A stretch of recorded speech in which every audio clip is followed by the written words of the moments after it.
23.1 Work opportunities. There are three providers in the sport industry: voluntary, private and public. So within voluntaries, typically funded by subscriptions or lottery funds, and it's run and completed by volunteers, and they're not out to make a profit. It's all non-profit, and it's just there to provide facilities and opportunities to people who might not have the chance otherwise. They usually rent facilities from the council, or they might have their own private land. They're usually free to attend and run off of donations. However, the future of voluntary facilities and clubs is usually uncertain, as funding isn't always guaranteed. An example of this would be like an under-12s football team in Peacehaven. Within the private sector, the company is usually franchised to make profit, and the memberships are usually quite expensive. However, they do provide quality services, and particularly with the health and fitness boom recently, there's been an increase within the private providers of sport facilities and opportunities. So examples of this are something like Virgin Active and David Lloyd's, which are both quite expensive and well-known gyms and fitness centres. So yeah, typically the service is higher, the quality of service and the facilities are often better, but it can be very expensive for memberships and quite exclusive. Public providers is funded by public tax and national lottery, and owned by local council or authority.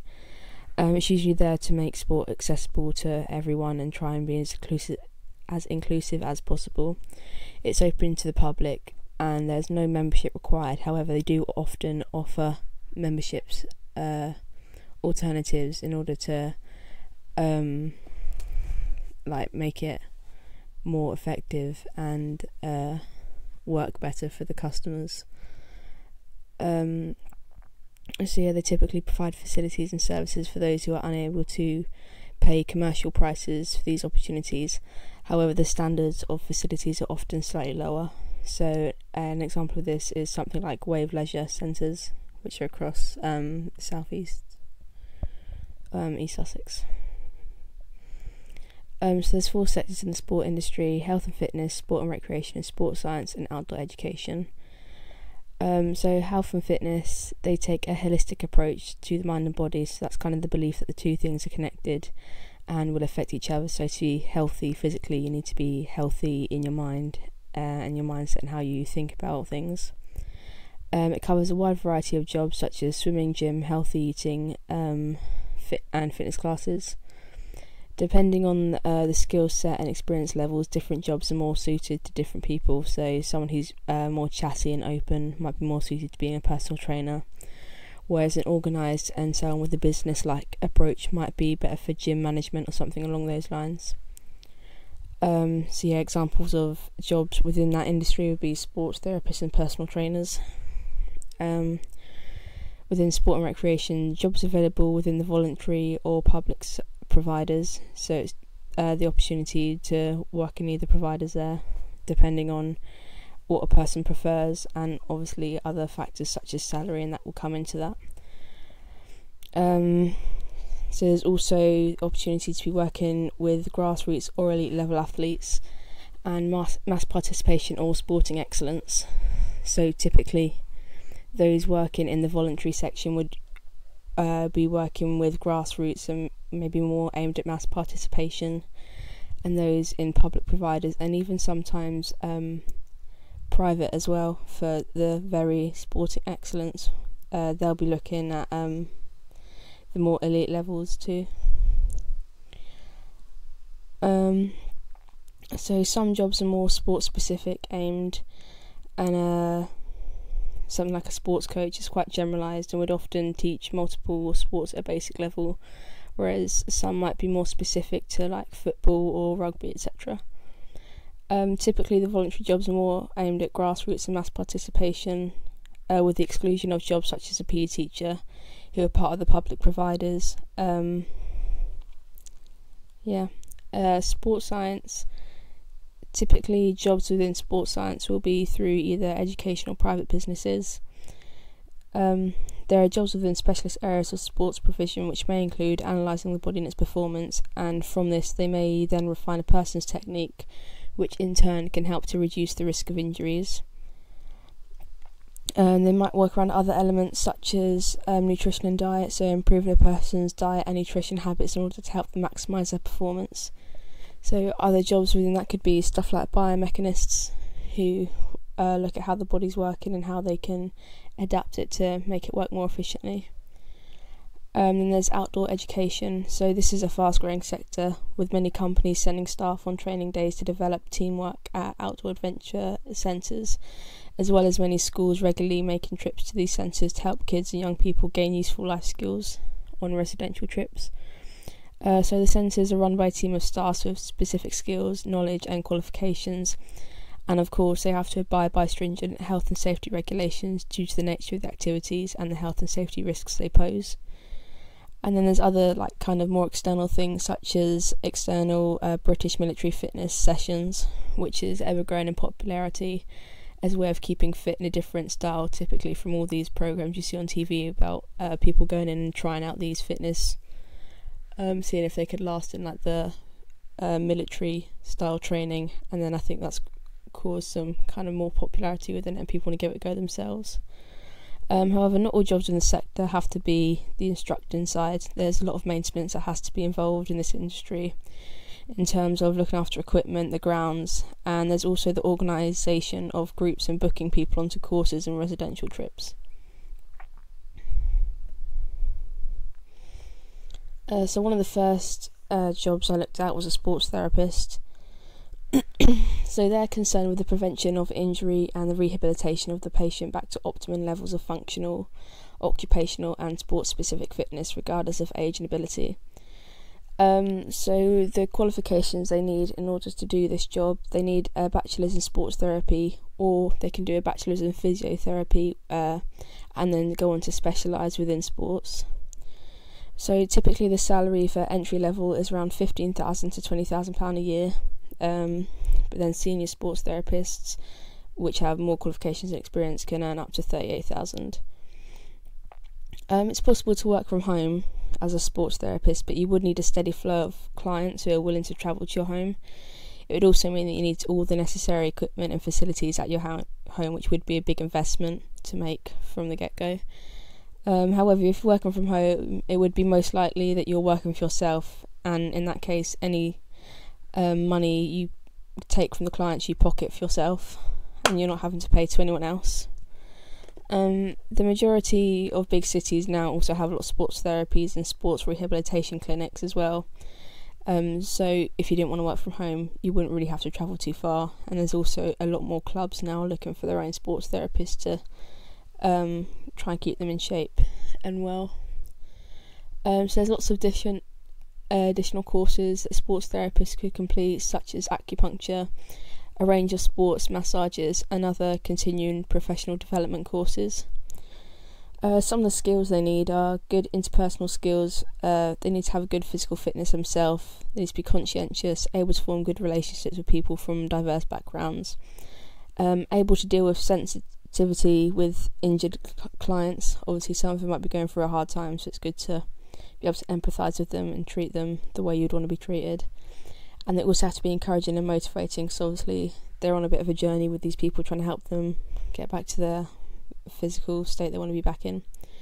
So typically they'll be working around 37 hours a week. However, these are quite antisocial working hours, working in the evenings, as that's kind of typically when you're needed, as well as weekends.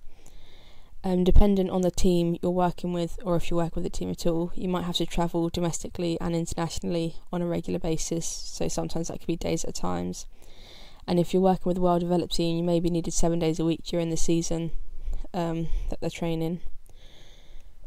Typically someone starting as a sports therapist won't get a full-time job straight away, and they have to kind of build it up through a portfolio type approach, and it's more about networking as much as possible to create contacts for career development opportunities. And the opportunities usually aren't advertised, it's kind of spread through word of mouth and personal recommendations. And because of this, A lot of people start off doing voluntary work or part-time work with the hopes it will turn into a full-time job. In terms of health and safety, there's kind of this whole job revolves around health and safety really, and getting people back to being as healthy as possible. So obviously there's like a basic first aid training is essential really as part of the job in the first place. So yeah, the whole thing is quite conscious of the health and safety aspect. So in terms of the pros, it's based around anatomy and physiology, which are the topics I find most interesting within sports science. And the salary is pretty decent really, no matter what level you're going in at. So there's plenty of additional courses to go on and help you develop further. And obviously the more you can do, the more you're going to appeal to people and the more money you're going to make from that. And obviously there's also opportunity to work with top athletes and professional clubs, which is obviously quite an exciting thing to do anyway. The job is very hands-on and practical as opposed to a job where you're just sitting down behind a desk, and there's a lot of variety within the job, so the types of injuries you see, the people you meet and the treatment you get to provide them. However, the negatives is typically the hours are obviously quite unsocial, being in the evenings or weekends, and you do need to have a degree for it, so you have to go to university. There's not really a choice in that matter, and often when you're starting you can only really go part-time, as that's the only real opportunities there at the start, due to the lack of experience in networking, so it takes a while to kind of work yourself up. So the second job is a PE teacher.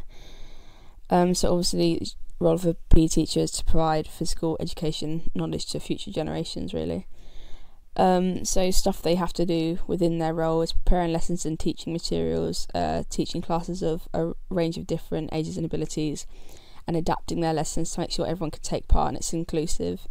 Managing class behaviour and arranging matches with other schools and colleges, setting and marking homework and assignments and preparing for exams, attending meetings and trainings, talking to parents and carers about students' progress, and attending general school events like open days and social activities. So the most common way to become a PE teacher is to do initial teacher education or training and then gain qualified teacher status. So there's two main routes they can go about for their initial teacher education or training, and that's either going through university-led training, so that would be doing an undergraduate degree or postgraduate award through school-led or work-based training.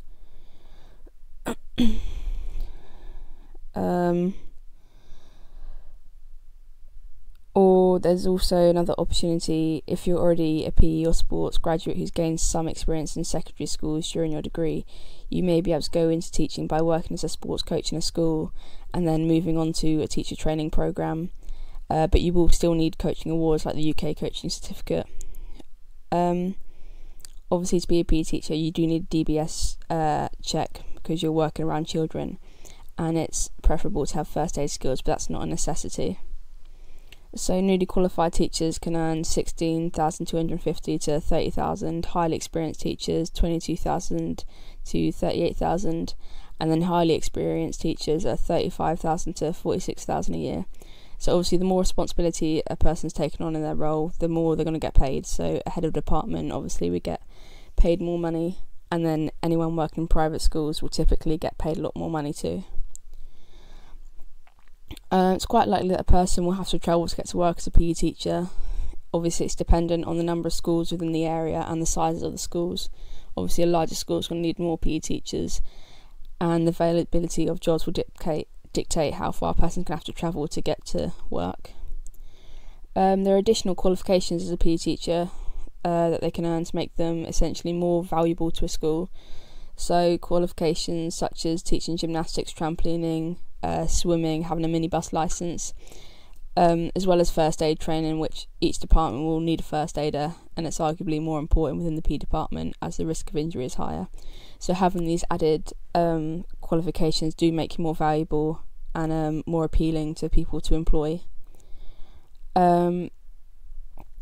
Skills they need are the ability to develop good working relationships and to work in a team, as well as use their own initiatives, organising and time management skills, the ability to manage classes and deal with challenging behaviour, and to have excellent communication skills. So PE teachers typically work 39 weeks a year, usually from 9 a.m. to 3:30 p.m. But the start and finish times can vary slightly dependent on whether they're doing after school clubs, before school clubs, and they have any additional responsibilities within the school. They'll have to organise matches and practice sessions after school, so obviously they'll be expected to work later several times a week and possibly even some weekends. Outside of teaching hours, they have to plan lessons and mark work and attend meetings and trainings and take part in school activities, so obviously that will kind of eat into how many hours they'll actually be working and how much time they'll have to kind of just relax at home. However, they do have quite good holidays because obviously it works within the school terms. In terms of how competitive the industry is, in certain areas with less schools, there's obviously less jobs available, and so the competition can be quite high. However, there's always going to be a need for PE teachers, and with child obesity levels increasing, the need for physical education will increase with that, and therefore the need for teachers will increase too. So once a person has secured their job at a school as a PE teacher, they're typically quite safe within that role. There's no real competitiveness anymore. However, there are opportunities for jobs such as headers department, which can be quite competitive, as it's not uncommon that a majority of the current PE teachers in that department will apply for the job, as well as external PE teachers who might apply for it too, who currently don't work at the school. They do have to be quite health and safety conscious within this role. Obviously, you have to create risk assessments for their lessons. They need to be aware of any medical issues of students and any injuries they might have. And as I mentioned earlier, they don't have to be first aid trained, but it is beneficial. And obviously, if they've got any residential sports trips or fixtures away, that will require additional risk assessments and thought into the health and safety aspect. So in terms of the pros and cons, the good side of a PE teacher is the working hours and holidays are very good. So you got the evenings and weekends free, well, like to an extent, other than the planning and marking, and you get good holidays, are regular and paid. The salary is good, even for newly qualified teachers. It's not really that bad, and you don't necessarily need a degree and could technically become one without going to uni in the standard way, although it would take a bit longer. So I've already personally had a lot of experience working with children, and although I don't always enjoy it too much, I know that I'm capable of doing so, and I can work quite competently with people who are younger than me with the level of understanding. Obviously, working within a team, so you have a lot of support from other teachers, so like you're never really out on your own. There's always people to help you with things should you need it. And there's a lot of opportunities to gain additional qualifications and take part in additional training to make you a more valued member of the department. The cons are that there's still a fair amount of office work, such as planning sessions, creating resources, marking risk assessments, and general admin. There's an increasing amount of classroom teaching within most PE courses, and that can become quite tedious and boring, especially as it's usually less favourable by students, and so it would be harder to keep them engaged. Dealing with challenging behaviour on a daily basis, as not everyone you teach wants to actually do PE, and so having to manage that behaviour effectively every day would be quite annoying, really.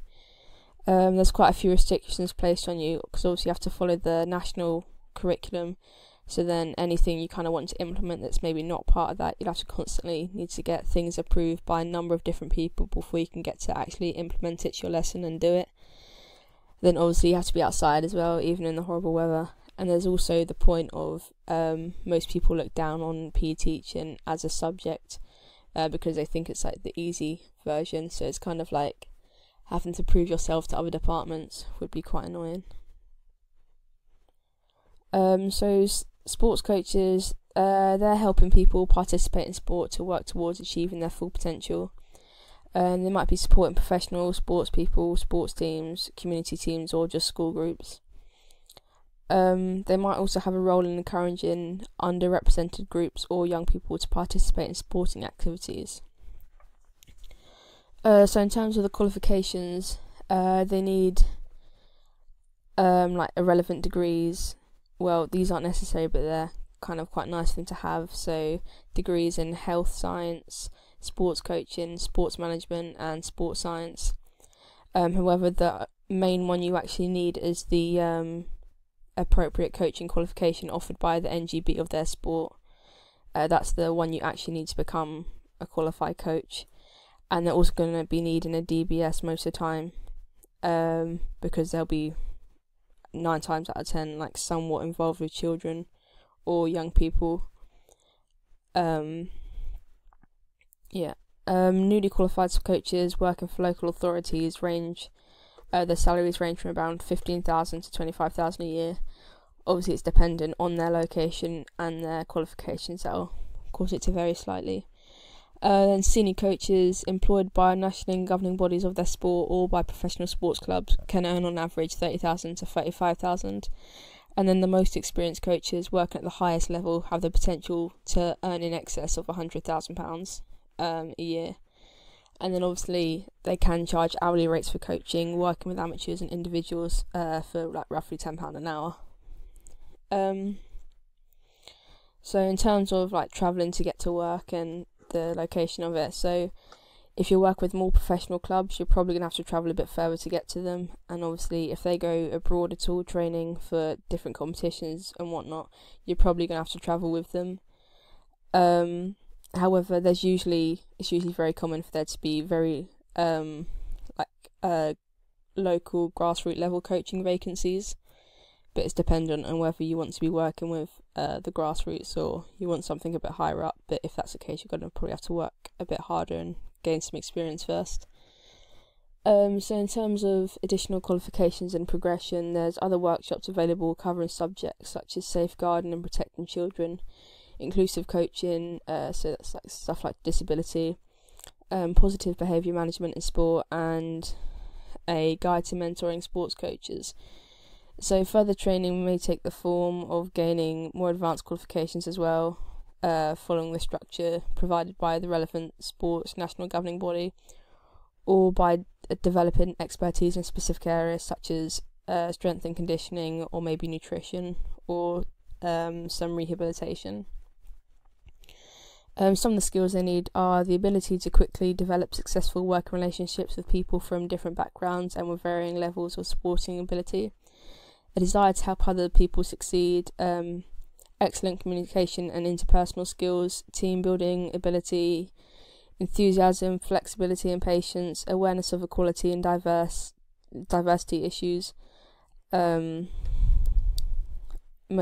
skills, understanding of psychology that underpins successful competition, and that's more so for the elite and senior teams they coach, and a strong interest in maintaining professional skills and knowledge. So in terms of the working hours, many of the jobs will be early morning, evenings or weekend work, and work can also be quite seasonal for certain sports. So obviously if sports have an off season, you're probably not going to be working at that point. And then so there's quite a lot of part-time and self-employment. It's quite common within this industry. Professional coaching spaces with the top athletes and teams are going to be a lot more competitive to get into. However, there's always jobs going really for lower level and particularly grassroots level coaching. However, they won't always pay as well. In terms of the health and safety, they're going to have to fill out risk assessments, probably be first aid trained, and they'll have to be more or less observant in terms of health and safety depending on the activity they're coaching. So obviously within athletics, if you had someone coaching running, the risks are slightly lower than someone who's going to be doing something like shot put, discus or javelin, because there's more risks associated with that. So the pros and cons of this one. The pros, you've got the potential to earn a huge amount if you're coaching very high profile athletes or teams. If you work with an athlete or team who's travelling to train in different locations, which might include other countries, it means you get the opportunity to travel with them, so you get to see the world in your own way. There's opportunities to work with the top high profile athletes and sports clubs, which is obviously a bonus and quite interesting. There's a range of different qualifications you can gain to make you a better coach. so there'll be a higher demand for you to work with athletes and teams. You don't need to go to university to do it, however, it does give you the edge if you wanted to opt to go to university and get a degree in a relevant area. So the cons are the better paying jobs with better athletes and teams are obviously very competitive. You need a very extensive level of knowledge on your sport to be as effective as possible in the role. Obviously the hours can be antisocial, working early mornings, evenings and weekend. And not all job posts are full-time, many are only part-time and dependent on whether the sport has periods of rest or not. And you need to be able to adapt things very quickly off the top of your head in response to the situation you're in. They've got a personal trainer. So these are people who help clients reach their personal health and fitness goals. So to be a personal trainer, the main thing you need is to have knowledge on anatomy, physiology, nutrition, and like the components of fitness, stuff like that. But the main qualification you actually need to do it is a level 3 personal training certificate, and then they also need a first aid award which needs to include CPR. So new personal trainers could earn around 14,000 to 16,000. A more experienced trainer could earn 17,000 to 22,000. Most will be paid by the hour per session they do, and obviously your earnings will depend on your location, number of clients, whether you're self-employed or you're at a gym, and obviously how much experience you've got and how good you are as a personal trainer. Because obviously some instructors with high profile clients, they can earn between £50 and £100 an hour just for a session. So how far they have to travel to get to work is quite dependent on their own circumstances. They may use a local gym or outdoor space, they may be employed at a larger gym slightly farther away, or if someone is a top personal trainer with a high profile client, then it's more likely that they will travel to a location to meet their client, because obviously what the client wants is kind of what you got to go by, because they're the ones paying you to do the job. Additional qualifications, you can take further instructor courses to learn new skills to offer clients like yoga, Pilates, nutrition or aerobics. With further training, you could also work with people recovering from illness or who have specific medical conditions. Some of the skills you need as a personal trainer is the ability to inspire people, people skills to be able to identify a client's individual motivations. You need to be open and chatty, obviously, to get the clients in the first place, and you need to be physically fit and patient, because everyone obviously progresses at different paces. In terms of hours, you'll often have to work evenings, weekends, to suit the needs of your clients, because essentially you have to work whenever your client wants you to. You don't really get to pick and choose your hours. It's essentially when they need you, you have to be there. And they often won't take holidays either, as if they do, it's possible another personal trainer could come and take their clients, because obviously if the personal trainer isn't there and their client still wants to train, they're going to go to someone else and they might stay with them afterwards. The personal training industry is highly competitive. It's easy to actually get the qualification as a personal trainer, but to actively fulfill the role is a lot harder. They have to actively seek out and find their own clients in order to make money. They have to network and advertise and get their name out there in order to get enough clients to make a living.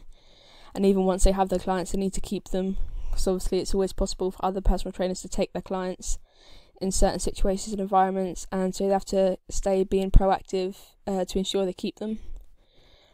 Different personal in terms of the health and safety, different personal trainers will focus on different things, so some may have more risks associated than others, and more so depending on the people they're actually coaching. So you wouldn't really put like an elderly person through a boot camp style training session.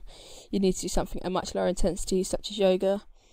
And obviously they need to make sure they do PARQs to discover any medical or health conditions to avoid making them worse or causing injury. And they would have to fill out risk assessments and be vigilant with clients using certain equipment in gyms to avoid injury. So in terms of the pros and cons being a personal trainer, so they've got the potential to earn a lot of money, especially if you're working with high profile clients who are willing to pay £50 to £100 a session. It can be done anywhere. It doesn't have to be done in a gym setting. It can be done in a home or local outdoor space. It's easy to qualify to become a trainer. You just need to get the level 3 certificate in personal training. It's a very social job, so you're constantly around people and chatting, so you're not isolated really at all, and very unlikely to get bored. And again, it's a practical hands-on job, so you're not just sitting in an office all day, which is nice. The cons, so the unsociable hours, working when the clients want you. Very competitive in terms of obtaining clients and keeping them, and obviously you need to have enough clients in order to make a sustainable amount of money to live off. The lack of holidays for fear of losing clients.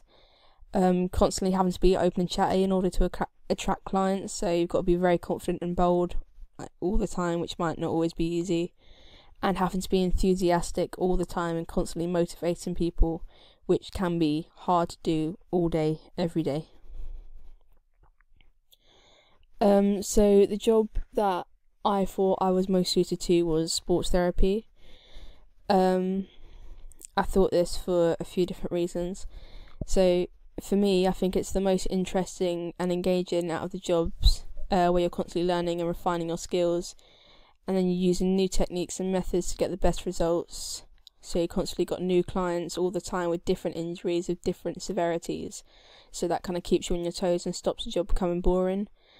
And obviously the entire thing really revolves around anatomy and physiology, which is my favourite part of sports science. And I've always kind of had quite an interest in general anyway with sports injuries, and how to fix them and treat them. The job itself is very practical, so you're doing stuff all the time and getting hands-on to create an impact, as opposed to just kind of sitting and observing or being in an actual office type environment the entire time with no actual opportunities to put your knowledge to practical use, because I've never really seen the point in learning all this stuff and never actually using it or showing how it works or doing anything useful with it. And the idea of a sports therapist is obviously that they're helping to rehabilitate sports people from injuries and illness, as well as trying to prevent them from becoming injured. And I think that seeing the progress that a person makes because of your work and knowledge would be very satisfying, knowing that you're having such a big impact on their life and the direction they're going to be able to take it in.